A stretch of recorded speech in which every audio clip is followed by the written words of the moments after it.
l'historique du presse-papier.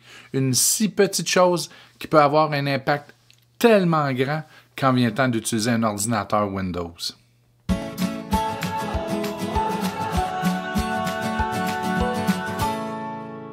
Si vous êtes à la recherche d'un petit truc qui peut vous faire sauver énormément de clics de souris, beaucoup de minutes d'utilisation d'ordinateur dans une année, bien, on est à la bonne adresse. Allons-y avec l'historique du presse-papier. Donc, on le sait, le presse-papier, c'est une mémoire pour copier du texte ou un objet pour ensuite le coller dans un autre endroit.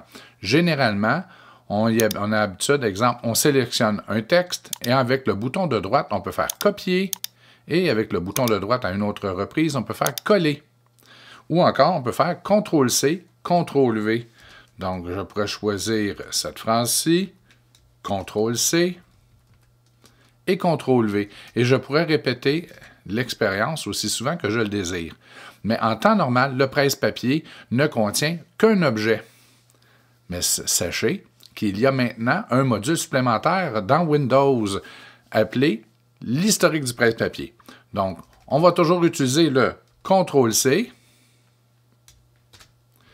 Mais si on veut accéder à l'historique du presse-papier, et c'est là qu'est le gros changement, nous allons faire la combinaison de touches Windows-V. Et là, on a ici le fameux historique en question. Donc, avec tout ce qu'on a mis dans le presse-papier depuis la dernière fois qu'on a redémarré notre ordinateur ou qu'on a fermé la session. Donc, je pourrais choisir, par exemple, l'image ici. Allons voir comment faire pour l'activer, parce qu'il ne l'est pas par défaut sur votre ordi. Donc, je vais désactiver le presse-papier sur le mien. Donc, paramètres du presse-papier, vous n'avez pas à faire cette opération-là. Et voilà, moi, je vais le désactiver. Donc, tout ce qui me reste maintenant, c'est CTRL-C, CTRL-V avec un objet. Si vous désirez l'activer, là, vous allez pas le faire. Vous allez faire Windows-V. On va vous demander, désirez-vous activer le presse-papier ou l'historique du presse-papier? Oui, en effet. Et là, on va l'utiliser. Imaginons, je vais effacer ici ceci. Bon.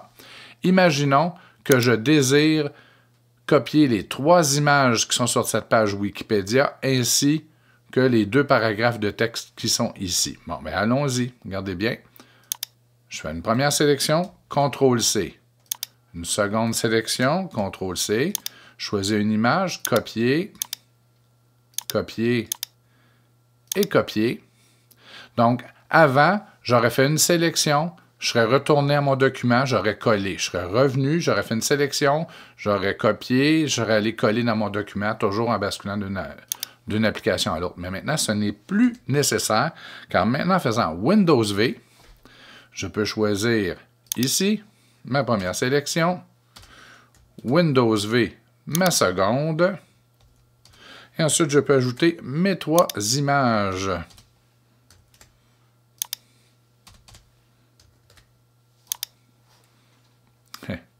C'est ça l'historique du presse-papier.